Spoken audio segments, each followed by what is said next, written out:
इसलिए खूब खा लीजिए, भोग कर लीजिए और दूसरों को खिला लीजिए, यही साथ में जाने वाला है। वरना इस धरा का इसी धरा पर यही धरा रह जाएगा। क्या समझे? इस धरा का इसी धरा पर यही धरा रह जाएगा। इस धरा से कुछ जाने वाला नहीं है। जैसे आप विदेशों में जाएंगे ना, तो वहां पे पैसे नहीं चलेंगे, रुपए नहीं चलेंगे। वहां क्या चलेगा?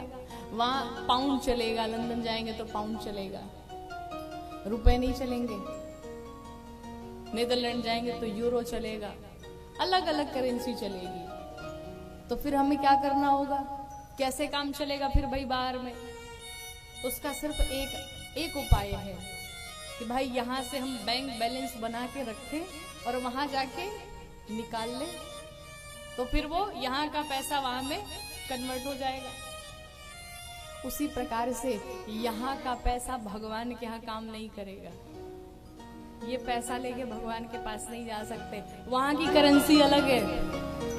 और वहां कौन सी करेंसी चलती है? वहां दान वाली करेंसी चलेगी, वहां पुण्य वाली करेंसी चलेगी। और चाहते हैं कि वहां भी बढ़िया गाड़ी मिले, वहां भी बढ़िया घर मिले, भोजन मिले बढ़िया आनंद में, तो यहाँ वो करेंसी बनानी पड़ेगी। अकाउंट बैलेंस बनाना पड़ेगा, बैलेंस मेंटेन करना पड़ेगा।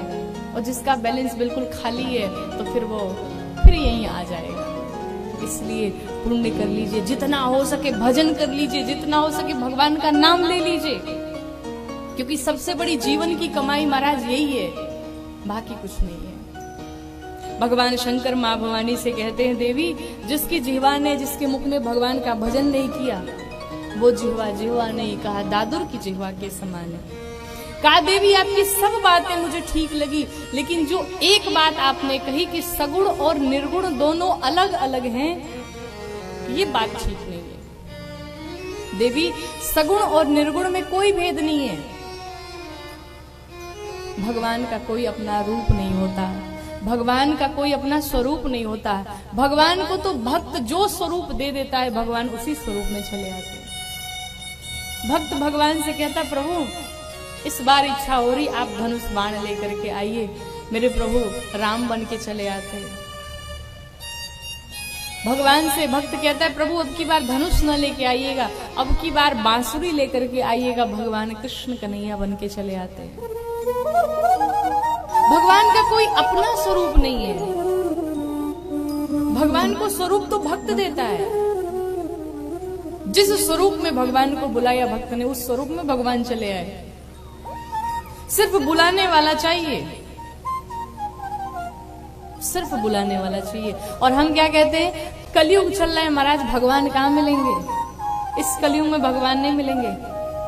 लेकिन देखा जाए इसी कलयुग में ही हजारों ऐसे प्रमाण, हजारों ऐसी कथाएं हैं जो आपको सुनने को मिलेंगी। और आपको एक सच्ची घटना सुनाऊं, आप जानते भी होंगे शायद, नाम सुना होगा आपने उगना महादेव का। आपके यहीं बगल में मधुबनी बिहार, वहीं पर एक नगर है भवानीपुर। मधुबनी बिहार में है एक जिला भवानीपुर। ये भवानीपुर की घटना है। नाम तो आपने सुना होगा ना, विद्यापति मिश्र जी का। बड़े अद्भुत रचयिता, बड़ी अद्भुत उनकी रचनाएं हैं। वही विद्यापति मिश्र भगवान शंकर के बड़े उपासक थे, भगवान शंकर के बड़े भक्त थे, बड़ा प्रेम था। और ध्यान से सुनिएगा मेरी बात। भगवान शंकर की ऐसी उपासना, ऐसी उत्कृष्ट उपासना, ऐसी कठिन उपासना उनकी होती थी कि भगवान शंकर भी स्वयं को रोक न पाए उनके पास आने से। भगवान शंकर भी स्वयं को रोक न सके उनके साथ रहने से। भगवान शंकर को भी इच्छा हो गई, मेरा इतना प्यारा भक्त है, मैं भी उसके साथ रहना चाहता हूं। भगवान शंकर फटे चिथे हाल में एक नौकर का वेश बना करके चले आए विद्यापति जी के घर पे। जैसे ही आए, विद्यापति जी से कहा, महाराज आपके घर में आपकी सेवा करना चाहता हूं, आपकी सेवा में रहना चाहता हूं, मुझे अपने घर में रख लो। विद्यापति जी ने कहा, यहाँ तो खुद के भोजन का ठिकाना नहीं है महाराज, नौकर कहाँ से रख ले? नौकर तो भाई बड़े बड़े लोगों के घर में होते हैं, कोई भोजन बनाए, कोई कपड़े धुले, कोई घर की साफ सफाई करे। हमारे पास इतनी व्यवस्था नहीं है, मैं नहीं रख सकता। भगवान शंकर ने कहा देखो हमें कुछ नहीं चाहिए आपसे, आप अगर ये सोच रहे हो कि मुझे इसे कुछ देना पड़ेगा तो वो भी नहीं चाहिए, मुझे सिर्फ भोजन दे देना और खुद से जो कपड़े बचे वो 1-2 कपड़े मैं पहन लूंगा, मुझे और कुछ नहीं चाहिए, सिर्फ यही दे दो मुझे। विद्यापति जी मान गए और उगना को अपने घर में रख लिया। भगवान ने अपना नाम रखा था उगना, और भगवान को विद्यापति जी ने अपने घर में रख लिया। उगना घर की साफ सफाई, आप विचार करिए भगवान शंकर स्वयं घर की साफ सफाई कर रहे हैं। भगवान शंकर एक भक्त के प्रेम के कारण नौकर बने हुए हैं, और आप कहते हैं भगवान नहीं मिलेंगे, भगवान नहीं आएंगे। भगवान शंकर घर में रोज साफ सफाई सारा कार्य करते। एक दिन की बात है, विद्यापति जी बाहर कहीं जा रहे थे, उगना भी साथ साथ जाने लगे। जाते जाते रेत पड़ा, तो रेतीली जगह थी तो वहां पर पानी नहीं मिला।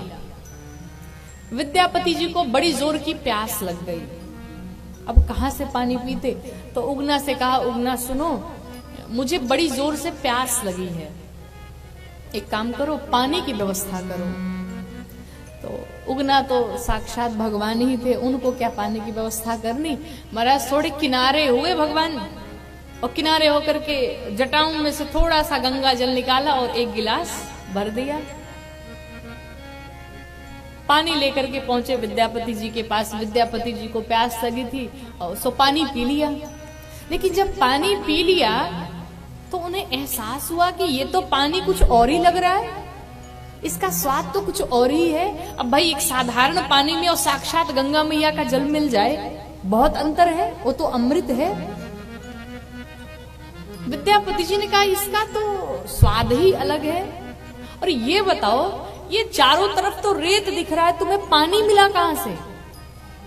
तुम्हें नल कहां से मिल गया? और ये पानी कुछ अलग ही लग रहा है, सच सच बताओ तुम हो कौन? अब मुझसे छुपाना नहीं, अगर तुमने मुझसे झूठ बोला मैं अपने प्राण त्याग दूंगा यहीं पे। भगवान शंकर अपने स्वरूप में आ गए। बोले विश्वनाथ भगवान की। भगवान शंकर अपने वेश में आ गए और जैसे विद्यापति जी ने देखा, रे बाप रे, साक्षात भगवान शंकर आ गए। साक्षात भगवान शंकर मेरे साथ नौकर बन के रह रहे थे, मेरी सेवा कर रहे थे। अब विद्यापति जी का क्या करे? भगवान के श्री चरणों में झुक गए, भगवान के श्री चरणों में लौट गए, प्रणाम कर लिए। सरकार बहुत बड़ा अपराध हो गया हमसे, मैं आपसे अपनी सेवा कराता रहा, नाथ मुझे क्षमा कर दीजिए, मुझे क्षमा कर दीजिए। रो पड़े। भगवान शंकर ने कहा देखो, आपकी उपासना इतनी उत्कृष्ट है, आपकी भक्ति, आपका भाव इतना उत्कृष्ट है कि मैं स्वयं को रोक नहीं पाया आपके पास आने से। और देखो मेरा वचन है, मैं तुम्हें छोड़ करके कहीं जाऊंगा नहीं, मैं आपके पास ही रहना चाहता हूँ। अब देखिए भगवान भी भक्तों से कितना प्यार करते हैं कि भगवान अपने भक्त को छोड़ के नहीं जाना चाहते। भगवान शंकर कह रहे मैं तुम्हें छोड़ के जाऊंगा नहीं, मुझे भगाना नहीं अपने घर से। लेकिन एक बात बताऊं, ये बात किसी को मत बताना कि मैं भगवान शंकर हूं। जिस दिन ये बात बता दिया तुमने किसी से भी, उसी दिन मैं छोड़ के चला जाऊंगा। विद्यापति जी ने वचन दिया मैं ये बात किसी को नहीं बताऊंगा। घर गए, लेकिन अब सावधान हो गए, क्योंकि अब जानते हैं कि भगवान है ये, तो अब उनसे बहुत कम ही सेवा लेते, सावधानी पूर्वक जो बन पड़ता वही करते। करते करते एक दिन विद्यापति जी कहीं घर से बाहर गए, तो विद्यापति जी की जो पत्नी थी उन्होंने उगना से कुछ करने को कहा, और उगना ने, भगवान ने ध्यान नहीं दिया, नहीं किया उस कार्य को। अब मैया को क्रोध आया और भोजन पका रही थी महाराज, और भोजन पकाने में चूल्हे में जो लकड़ी लगा रखी थी, उसी जलती हुई लकड़ी को उठाया और दे दनादन उगना को लगी पीटने। आप विचार करिए, भगवान शंकर उसी प्रकार से सहते जा रहे हैं, लेकिन एक शब्द नहीं कह रहे, एक शब्द नहीं भगवान बोल रहे। और साधारण सी लकड़ी से नहीं, जलती हुई लकड़ी से मैया निकाले चूल्हे में से लकड़ी और दे दनादन भगवान शंकर को लगी पीटने। जलती हुई लकड़ी से भगवान की पिटाई हो रही है। भगवान कितने दयालु हैं कि अपने भक्त के प्रेम के लिए भगवान पिटने तक को तैयार बैठे। अचानक से विद्यापति जी आए और जब उन्होंने देखा, अरे पागल, अरे बेवकूफ, क्या करती हो तुम?